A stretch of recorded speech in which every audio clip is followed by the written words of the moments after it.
Hindustan 7 April 2020۔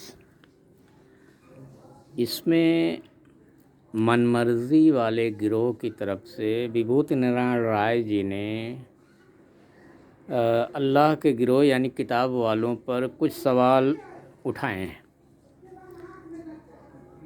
تو اس میں پہلی بات تو یہ کلیئر ہو جانی چاہیے کہ جو مسلمان کہتا ہے یا کرتا ہے وہ اسلام نہیں ہے۔ اسلام وہ ہے یعنی دھرم وہ ہے جو قرآن میں ہے یا صحیح حدیث میں ہے۔ تو رائے صاحب کا پہلا سوال ہے، دنیا بھر میں دھرموں اور وگیان کے بیچ اس سمے ایک دلچسپ مڈبھیڑ چل رہی ہے۔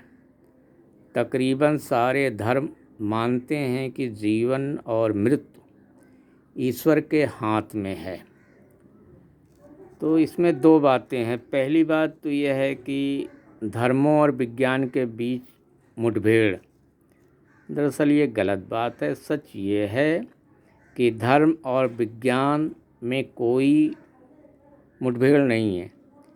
دھرم کے نام پر یا دھرم کی کتابوں کے نام پر یا ایشور کے نام پر من مرضی والے گروہ نے جو اپنی باتیں اس میں جوڑ دی ہیں ادھرم کو، تو اس ادھرم اور وگیان کے بیچ میں سنگھرش ہے، مڈبھیڑ ہے۔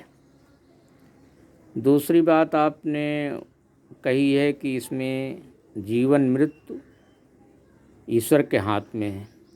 یہ سچ ہے، اور اس کو ہم دوسرے طریقے سے یوں کہہ سکتے ہیں کہ یہ اللہ یعنی ایشور کے علم یعنی گیان میں ہے کہ کون آدمی کب مرے گا، کیسے مرے گا۔ دوسرا سوال رائے صاحب نے اٹھایا ہے کہ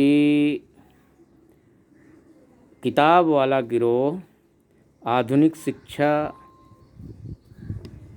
شکشا بھی ان کے لیے حرام ہے، کیونکہ یہ یہودی اور پاشچات مولوں پر آدھارت ہے اور اس کی جگہ اسلامی شکشا دی جانی چاہیے۔ یہ دوسرا سوال ہے اللہ کے گروہ پر یعنی کتاب والوں پر۔ تو اس میں سمجھ لیں کہ آدھنک کا مطلب ہوتا ہے کہ آج تک کی جو نئی کھوجی ہوئی تکنیک ہے یا جو مشینیں ہیں اس کا استعمال کرتے ہوئے شکشا دینا۔ تو اس میں ایک چیز بالکل کلیئر ہے کہ اگر آج کی تکنیک سے اور مشینوں کے مادھیم سے بھی ہمیں اگر شراب بنانے کی شکشا دی جائے گی تو وہ حرام ہے، یعنی کشکشا۔ اب اگر اسی آدھنک تکنیک اور مشینری کے مادھیم سے ہمیں جو شکشا دی جائے گی سشکشا، وہ حلال ہے۔ تو معاملہ یہاں کشکشا اور سشکشا میں ہے، آدھنک پر نہیں ہے وواد۔ دوسری بات انہوں نے کہا کہ یہ یہودی اور پاشچات مولوں پر آدھارت ہے۔ تو اب جو بھی مشینری یا تکنیک کی کھوج کرے گا وہ چاہے یہودی ہو یا پاشچات ہو، اس پر کوئی وواد نہیں ہے۔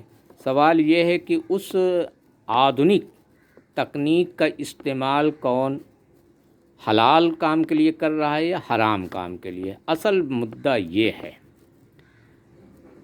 اس کی جگہ اسلامی شکشا دی جانی چاہیے۔ ان کا کہنا ہے کہ یہ مسلمانوں کی مانگ ہے۔ تو اس کا مطلب یہ ہے کہ مسلمان چاہتے ہیں کہ اس شکشا ویوستھا میں جو ہماری روزی کو بڑھانے والی ہے اس میں کوئی ہمارا وواد نہیں ہے، لیکن اس میں یہ بات ہونی چاہیے کہ کیا حلال ہے کیا حرام ہے۔ حلال مانے فائدے مند، حرام مانے نقصان دہ چیز۔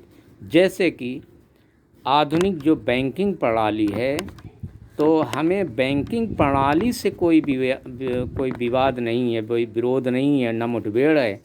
لیکن اس میں اگر آدھنک بینکنگ ویوستھا میں بیاج آ جائے گا تو اس کا ورودھ ہے۔ اگر بنا بیاج کے آدھنک تکنیک اور مشینوں کا استعمال کرتے ہوئے